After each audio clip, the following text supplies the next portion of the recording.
Claire Chénier, je suis peintre.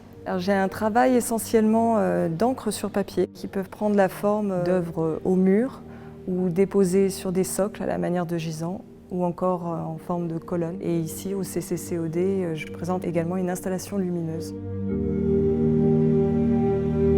J'ai commencé par une pratique très longue et assidue de la danse. Et peut-être ce qui reste assez présent dans mon travail, c'est un rapport très physique au moment où je peins, mais qui ensuite devient beaucoup plus silencieux et disparaît, puisque j'ai une touche, on peut dire, ou une manière d'approcher la surface qui est tout en retrait. Et la présence musicale est très importante pour moi, notamment dans cette exposition au CCCOD que j'ai vraiment construit comme une musique, avec des rapports de tonalités différentes, de basses continues, de contrepoint.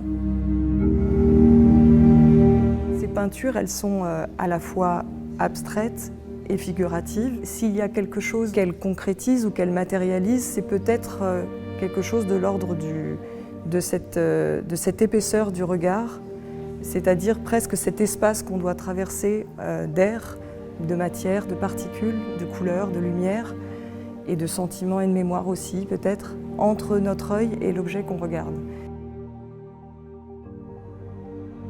Je travaille debout, ce qui est très important pour moi parce qu'il y a un rapport à la gravité, à la fois à la gravité qui chute mais aussi à des effets de capillarité.